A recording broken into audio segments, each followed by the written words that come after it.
Well, I have lived in Belfast for about 12 years, and about 3 years ago I was going through the beginnings of divorce, and I knew that I probably would not have a place to stay when I was done.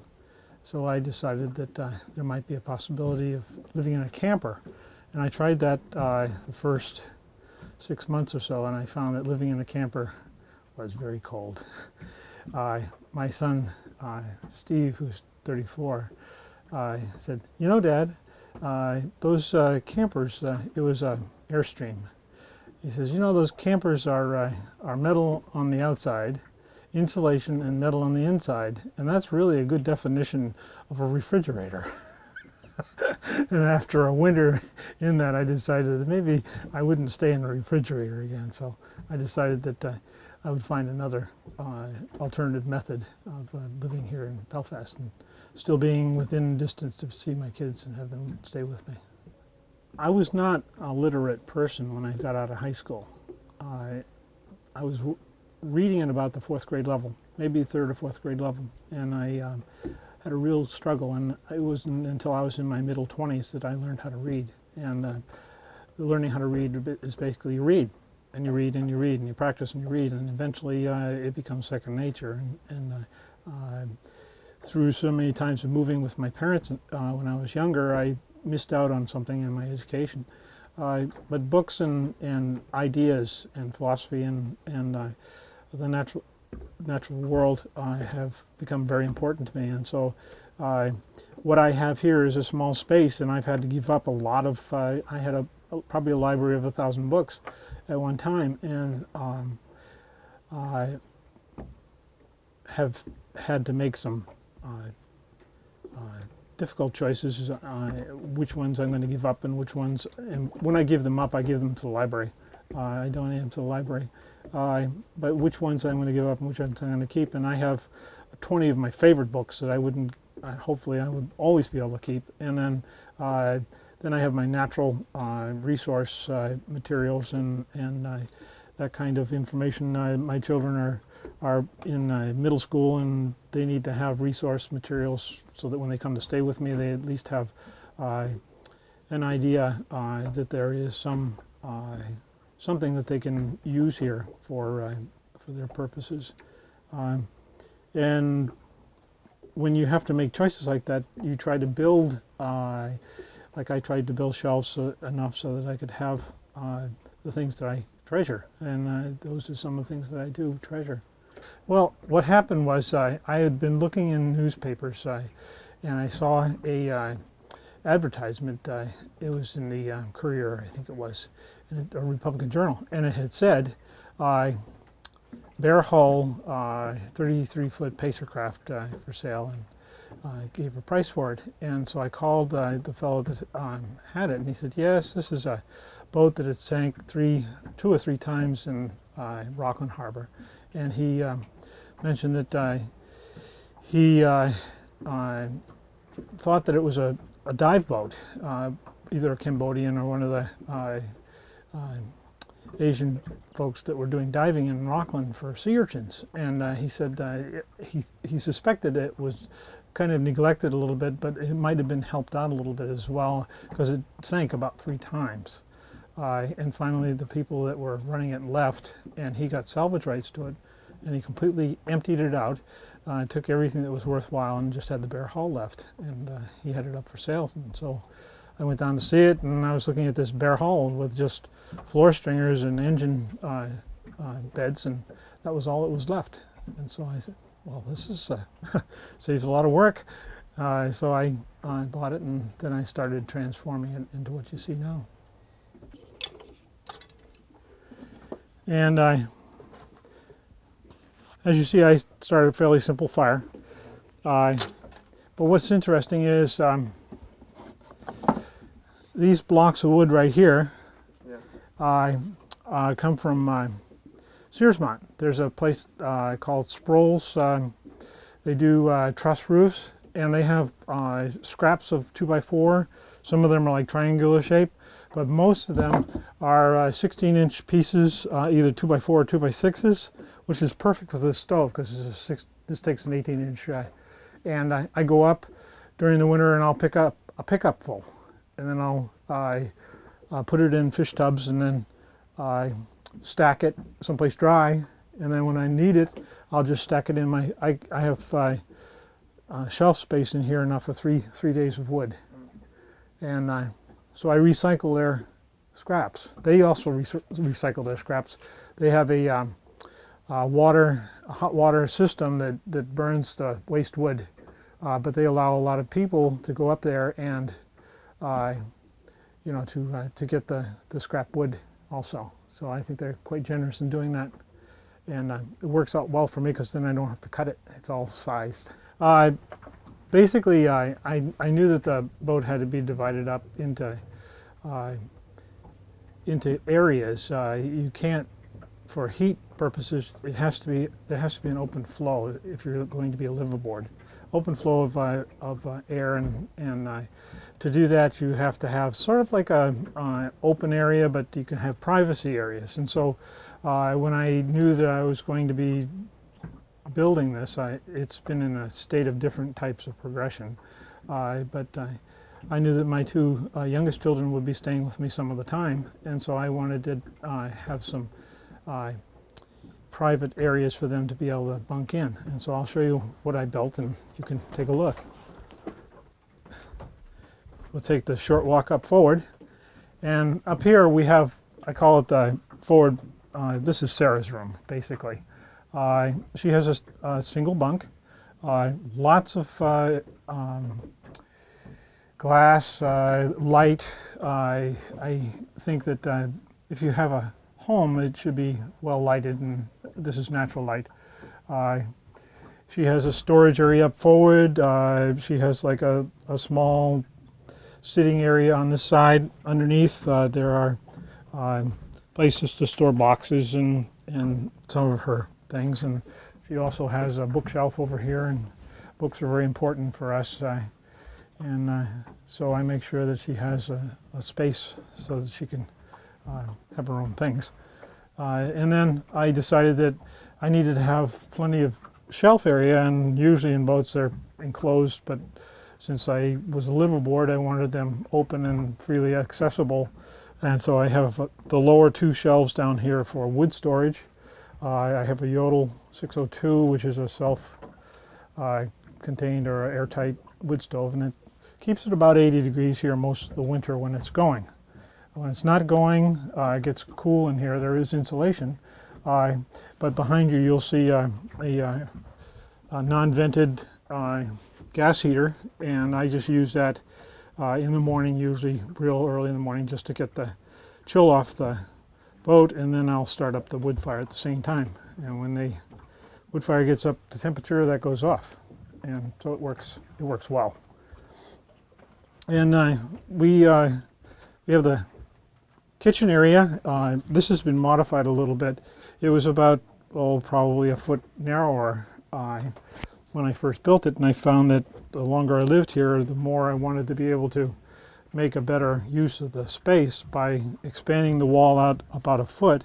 It gives me the opportunity to have a refrigerator, and also I'm in the process of getting one of the apartment-sized gas stoves so that I can have a real oven, because I like to cook, and you can heat things up with a 2-burner Coleman stove, but you can't really cook with it.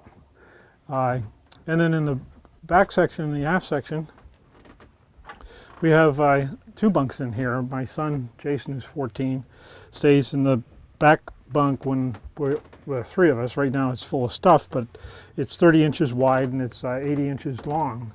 And since he's 6'1" now and 14, I'm anticipating that maybe he'll grow a little bit more, so he needs a little more space. Yeah, after looking at Jason's bunk, we'll go over and you can see that I have a standard size cot size or camp size bunk next to his, and that kind of gives you an exploration of the 2 different types of windows that I've been experimenting with. We have a homemade window down below, and I wanted to have air when I sleep, and so I open this up, and in the wintertime it only has to be about 1 inch wide. But when I slide it open like this in the summertime, then I can hear and feel and smell the ocean, which is quite nice.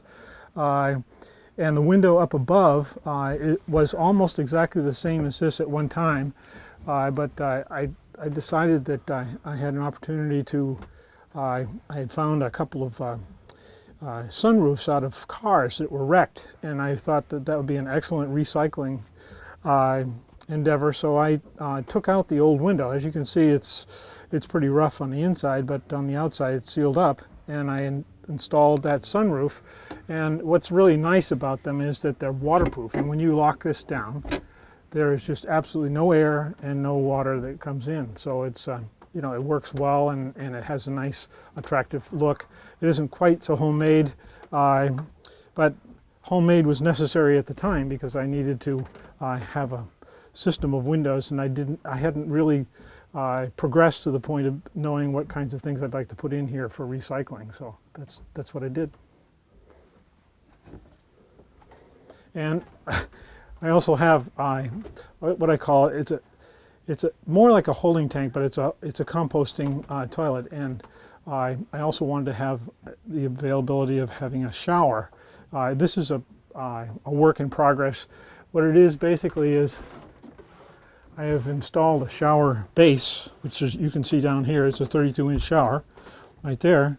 And there are walls. This is, as I explained, this is a work in progress, and so things are in the progressive state. So that up on deck is the rest of the walls of the shower, which will be installed. But one of the ways of getting pressurized water on board a boat is you can use a pump and a pressure tank. But if you'll just wait just a second, and some of the liveaboards use it's one of those spray they might use it like in an orchard, and it's 2.5 gallons, and you can fill this up with hot water, or you can paint it black and put it on deck, and it'll heat up, and you get solar heated water. Then you pressurize it, and you use the nozzle, and you can take a shower. And you know, for the simplest method, which I aspire for most of the things that I do, less moving parts, less things that can break down, and also you don't have to maintain them too badly. And that's what I'll do. I'll pump this up, fill it with hot water, and I step in my shower, and I have a drain that goes outside for my shower water, and it'll do quite well. What I have for power here is battery power that feeds into a power inverter, and it changes the power into 120 volts, which most of my boat runs off of 120 volts. I have an electric refrigerator. I have a VCR and a DVD player, that entertainment type of center. But what happens is the 12 volts comes into this inverter. It transfers it into 120 volts. It goes into this breaker, which is has 2 circuits for it, and it goes out and spreads into the boat, and basically it feeds the AC outlets and the lights for the boat. Concurrently, when I'm here in the wintertime, I have basically 2 seasons here. I have a summer season when I'm on a mooring, and I don't have any shore power, and then in the wintertime I tie up for 5 months here, and I enjoy the very great privilege of using shore power, which means that I don't have to use the generator. I have a generator that I use to charge up my batteries, or when I have use for something, a large amount of power, because the generator puts out more power than what this inverter can. So I can use like my table saw to work on projects when I'm on the mooring.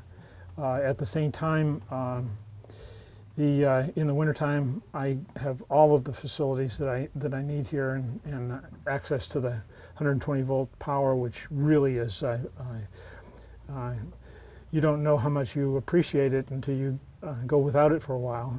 There is a struggle in terms of being a liveaboard on a mooring, because you have to bring out your gasoline for your generator, and you have to use a skiff or an outboard boat to be able to go back and forth. This is right now it's a non-powered boat. Liveaboard houseboat it's more like a converted pleasure boat, and I now have an outboard bracket for it and an outboard, but for the last 2 years I've used my skiff with a 25 horsepower motor to be able to push it around like a barge. And basically I would come into shore if I had my children coming or having guests or something like that, and I would dock at the public landing and do whatever maintenance I had to do, and then I'd push it back out to the mooring. And it worked okay, but I wanted to have a little better propulsion, and so I got a small 9.9 engine, and I'm going to be using that this year. Okay, this is the a fiberglass remnants that used to be on the side wall of the boat here, because I had filled in. It used to have a wooden homemade window here, and I decided when I had the availability of having another what do they call those, sunroof, that I would redesign this, close this in. That's what I've been doing. I used Bondo to seal this up, and then I'm going to take a fiberglass tape and tape this off, and then put fiberglass resin on here, and then I'll actually, this will all be sealed up, and then when I put the sunroof on here, I'll use a bead of silicone, and then it'll be very waterproof. And also you can open it up a little bit and get a little circulation of air, which is nice too. In the wintertime especially, we're all pretty much a small community. We have there are five liveaboard families or groups here, and anytime that anyone in our group goes to work or goes on a vacation or is gone for the day, we usually look after it and make sure that there isn't any problems with vandalism or anything like that. But we also visit. This is our socializing time, and we visit each other, maybe a couple of times a week, but we might invite, one person might invite a couple of us over for supper, and then the following week it would be kind of like someone else's turn to do that, because it's nice to keep track on how we're doing for the winter. Do you envision living aboard forever and ever, or is this sort of a temporary thing? Is this, or is it hard to say? Well, it's hard to say, because I've lived in so many different environments. I've lived in a trailer, and I've lived of course, on board the boat, and I've lived onshore in 7 or 8 different houses, and have done a lot of rebuilding and restoring of older buildings, and this is the nicest environment that I can think of right now for me to live. Tell me, what does it take to live aboard a boat? What type of a person does it take to do this successfully? You have to have a lot of grit. And you also have to be really flexible, because there are times when it was just too rough for me to be able to go out to my boat for an overnight, because it was really, I was living, last 2 years I've been on, I call it the outer limits of the inner harbor, and that means that I'm right out at the end of the harbor, and when it blows really hard, it can be very difficult to get on board. When that happens, you have to be flexible, and I have a network of people that have invited me to stay at their place, either for a day or for however long it takes to get stable again, and so it's nice to have shore friends. And I try to reciprocate by inviting them down in the summertime when it's really nice. And it's sort of like a hand in glove. We get along really well that way. So do you consider yourself an old salt since you live aboard a boat like this? No, I'm always learning. I hope that I don't get a lot of nasty surprises, but you can never tell. And one of the risks of living aboard is that, and I tell my children, when they stay overnight or stay for a couple of days, and in the summer they stay with me quite a little bit longer, is that when they come aboard, it's a different rule here. they have to know where everything is. They have to have their shoes put away in the same place, because if there's ever an accident on board this boat, I want them to have the best chances, including myself, have the best chance to survive it. And that means that you have to know exactly where you are and where your things are, so that you don't fall, you don't hurt yourself, and you can get out. They know where the life jackets are kept, and they know exactly where their belongings are, because when it's dark and if something happens, you need to be able to do it blindfolded.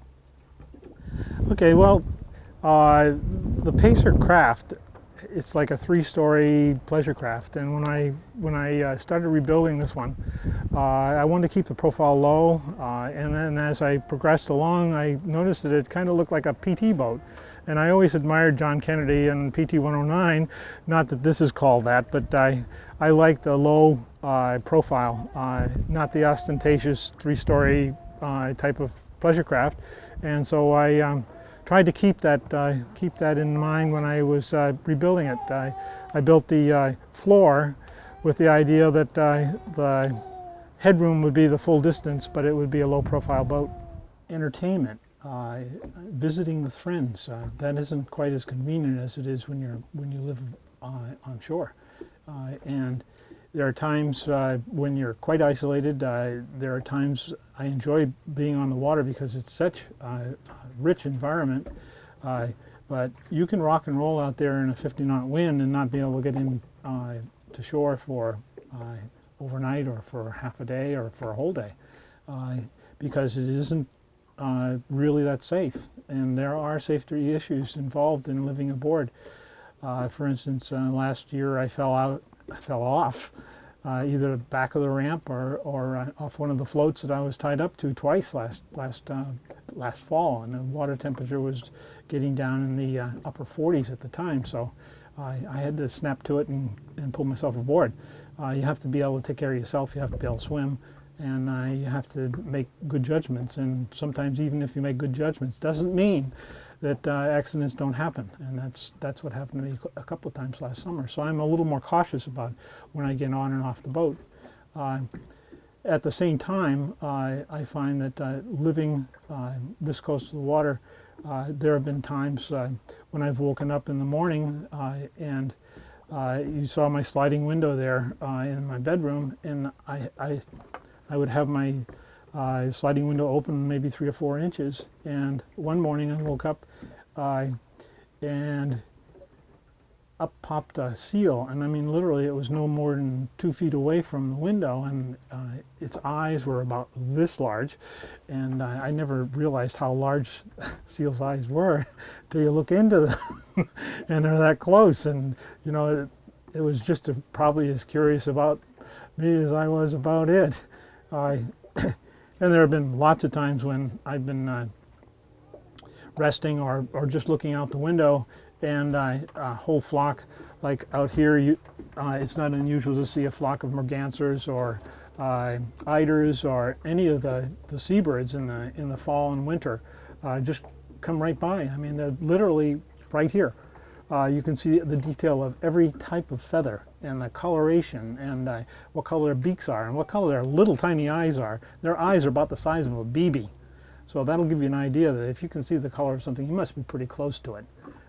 We see eagles coming over. They haven't come back yet. They're migrating birds, and the natural life is the reason that I really chose to stay on the water, is that it's a lot more interesting environment for me than being landbound, and to watch the cormorants fish. And I mean, they'll come up and literally they'll have little fish about this size, and you can see them how they have to drop them in the water, and they turn them with their beak, and they'll turn them until their head is headed down towards their throat, and then they'll put their neck up like this, and down it'll go. If you don't live really that close, you can't see those kinds of details. So it's sometimes really wonderful. In the wintertime, it's a little different. It's cold. I have a wood stove here, and it keeps me really warm when I have it on, but it'll keep the fire for about 5 hours, and then after that, things start chilling down. So I have to get up in the morning. You can see your breath, and as Jason says, when I don't see my breath, it'll be time to get up for school when he stays with me.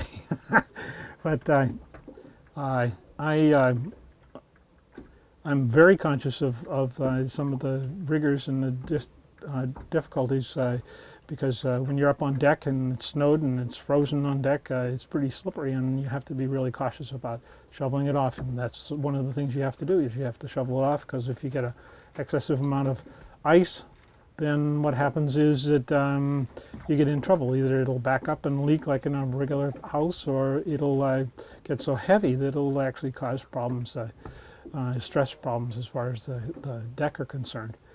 My ceiling is my deck. And I have a homemade window you can see up through, and that's all a part of having just the natural light. And in the wintertime, I call it one of the startling things that I had was that I would wake up 2 or 3 o'clock in the morning, and I would be quite startled, because the noise that I would hear would be, and what it is about, maybe about a half an inch or a quarter of an inch shell ice that's running along the side of the boat. And the boat is fiberglass, so it doesn't affect the boat, but it makes quite a racket, and it's enough to wake the dead. And so the first couple of times that happened, it was quite a shock, and after a while you get used to it, but it doesn't aggravate you any less. I wait for it to disappear, because usually what happens is it'll freeze during the low water or high water, when it's calm and there isn't much tide, and then after the tide turns, this little sheet of ice will start moving, and then you can tell when the tide turns. I mean, you can say, if it's 1 o'clock in the morning, tide just turned, because the ice starts going out and wakes you up, and you say, oh, it's just the ice, it's time to go back to sleep.